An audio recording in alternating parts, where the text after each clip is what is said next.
The earth has enough resources to meet the needs of all, but not enough to satisfy the greed of even one person.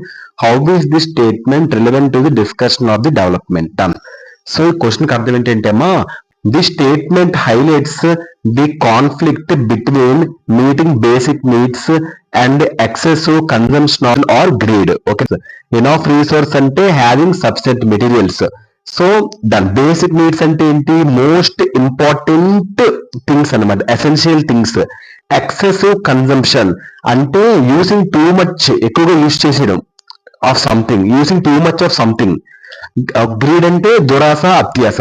So ఈ point కి అర్థం ఏంటంటమ్మా, question కి అర్థం ఏంటంటమ్మా, భూమికి అందరి అవసరాలు తీర్చడానికి సరిపడా ఒక రీసోర్స్ ఉన్నాయి, కానీ ఒకరి దురాశను తీర్చడానికి మాత్రం సరిపోవు. అది క్వశ్చన్. సో అభివృద్ధి యొక్క చర్చలో దీని యొక్క ఇంపార్టెన్స్ కోసం చెప్పాలి.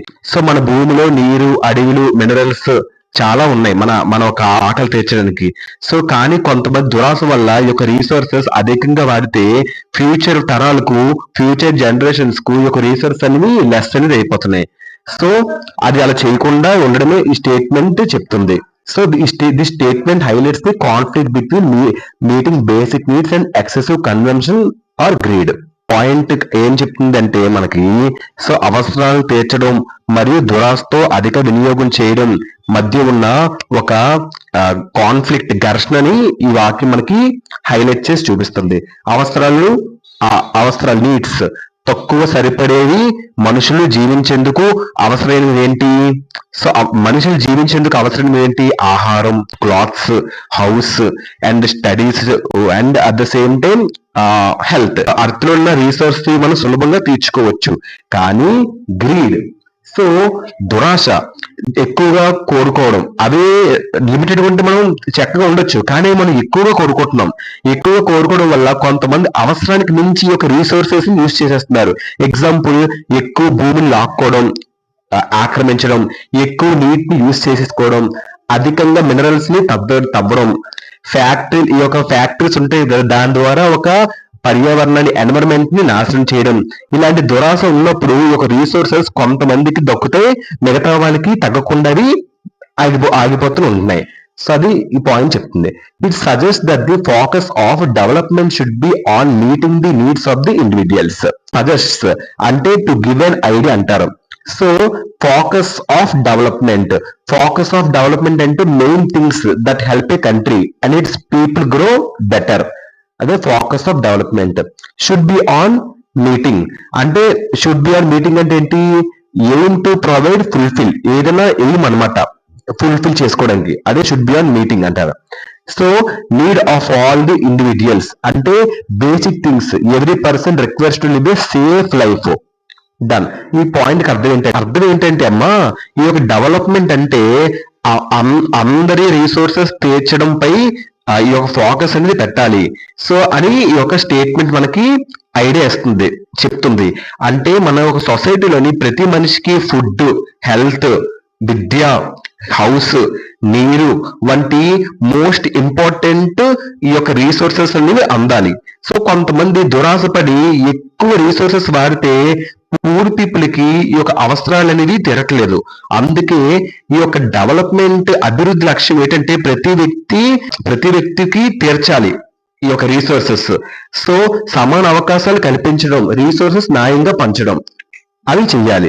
ఒక అభివృద్ధి అంటే కొద్ది మంది మాత్రమే, రిచ్ పీపుల్ మాత్రమే కాదు, సమాజంలో ప్రతి ఒక్కరు కూడా హ్యాపీగా బతకాలి. అందరికీ రీసోర్సెస్ సమానంగా అందుతాయో అప్పుడే దేశం ఒక అభివృద్ధి అనేది చెందుతుంది. దురాశ పడితే అభివృద్ధి సమానంగా జరగదు. ఓకేనమ్మా, అది పాయింట్ కి అర్థం. Next point, this statement is relevant to the discussion of development as it challenges the idea of unlimited growth and resource consumption. ఓకేనమ్మా, ఈ పాయింట్ లో వొకాబులరీ ఒకసారి తెలుసుకుందాం. స్టేట్మెంట్ అంటే ఏంటమ్మా? ఏదైనా clear sentence that tells something. Okay. Relevant అంటే ఏంటి? రిలేటెడ్. ఓకేనమ్మా. ఛాలెంజెస్ అంటే ఏంటి? సవాల్ చేయడం. ఓకేనా, డన్. ఈ పాయింట్ కి అర్థం ఏంటంటే అమ్మా, ఈ యొక్క స్టేట్మెంట్ ఏం చెప్తుందంటే, ఈ భూమిలో మన అర్త్ లో రీసోర్సెస్ చాలా లిమిటెడ్ గా ఉన్నాయి కాబట్టి లిమిటెడ్ ఉన్నాయి కాబట్టి ఒక మనిషి ఎక్కువ వినియోగించడం అనేది కరెక్ట్ అనేది అస్సలు కాదు. కొంతమంది దురాశపడి ఈ యొక్క రీసోర్సెస్ ని చాలా ఎక్కువగా వాడితే ఈ యొక్క ఎన్విరాన్మెంట్ నాశనం అయిపోతుంది.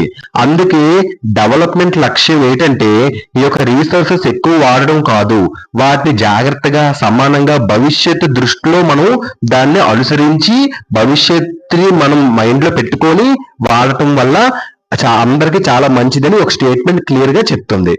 ఓకేనమ్మా, డన్. అంటే అడవులు ఎక్కువ రీసోర్సెస్ వాడడం వల్ల ఎక్కువ దురాస్తో ఈ యొక్క రీసోర్స్ అధికంగా వాడడం, చెట్లు నరకడం, ఈ యొక్క ఇవన్నీ చేయడం వల్ల పర్యావరణంలో మార్పులు అనేవి వస్తాయి. నెక్స్ట్ పాయింట్, ఇది పాయింట్ కదా. It prompts us to consider sustainable development practices that prioritise environmental conservation and social equity. Done. Prompts అంటే ఏంటి? ఏదైనా ఎంకరేజ్ చేయడం. సస్టైనబుల్ డెవలప్మెంట్ ప్రాక్టీసెస్ అంటే రీసోర్సెస్ చాలా తెలివిగా యూజ్ చేయడం. అదే సింపుల్ గా రీసోర్సెస్ తెలివిగా యూజ్ చేసి దాన్ని సస్టైనబుల్ డెవలప్మెంట్ ప్రాక్టీస్ అంటారు. సో ప్రయారిటైజ్ అంటే ఏంటి? Decide what is the most important, దాన్ని ప్రయారిటైజ్ అంటారు. ఎన్విరాన్మెంటల్ కన్జర్వేషన్ అంటే ఏంటి? ఫారెస్ట్ ని సేవ్ చేయడం, పొల్యూషన్ తగ్గించడం అండ్ నేచురల్ రిసోర్స్ ని ప్రొటెక్ట్ చేయడం, అదే ఎన్విరాన్మెంటల్ కన్జర్వేషన్ అంటారు. సోషల్ ఈక్విటీ అంటే ఈక్వల్ ఛాన్స్ అన్నమాట. ప్రతి పీపుల్ కి సొసైటీలో ఈక్వల్ ఛాన్సెస్ కల్పించడం. ఇది ఈ యొక్క పారాకి వొకాబులరీ. ఇప్పుడు మొత్తం అంతా సెంటెన్స్ ఎక్స్ప్లెయిన్ చేస్తాను. ఈ యొక్క పాయింట్ కి అర్థం ఏంటంటే అమ్మా, ఈ యొక్క స్టేట్మెంట్ మనకి ముఖ్యంగా ఏటి చెప్తుంది అంటే డెవలప్మెంట్ అనేది రీసోర్సెస్ ఎప్పటికప్పుడు ఎక్కువగా వాడటం అనేది కాదు, వాటిని ఎన్విరాన్మెంట్ ని కాపాడుతూ అండ్ సొసైటీలో ప్రతి ఒక్కరికి ఈక్వల్ ఛాన్సెస్ ఇస్తూ వాడటం. ఓకేనమ్మా, అది డెవలప్మెంట్ అంటే. సో డెవలప్మెంట్ అంటే ఈ యొక్క ఎన్విరాన్మెంట్ ని నాశనం చేయకుండా ఫ్యూచర్ జనరేషన్స్ కూడా ఉపయోగించుకునేలాగా ఈ యొక్క రిసోర్స్ ని కాపాడుతూ సొసైటీలో అందరికీ సమానమైన లాభాలు అందేలాగా డెవలప్మెంట్ అభివృద్ధి చేయడం. సో దీనినే సస్టైనబుల్ డెవలప్మెంట్ అని అంటారు. సో పర్యావరణ పరిరక్షణ కాపాడుకోవాలి. అడవులు, నీరు, నేల, గాలి ఇలాంటి ఎన్నో నేచురల్ రిసోర్సెస్ ని మనం జాగ్రత్తగా కాపాడుకోవాలి. పొల్యూషన్ తగ్గించే విధానాలను మనం ప్రాక్టీస్ చేయాలి. దురాశ ఎక్కువ పడకూడదు, లిమిటెడ్ గా వాడాలి ఏదైనా సరే. సో ఇదమ్మా, hope you understand this answer. So the earth has enough resources to meet the needs of all but not enough to satisfy the greed of 1%. So ఒకసారి షార్ట్ గా ఎక్స్ప్లెయిన్ చేస్తాను చూడమ్మా.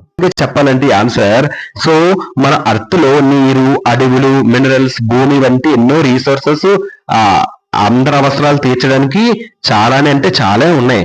కానీ కొంతమంది దురాశ వల్ల ఈ యొక్క రీసోర్సెస్ అధికంగా వాడితే ఫ్యూచర్ తరాలకు ఈ యొక్క రీసోర్స్ అని ఉండకుండా పోతాయి.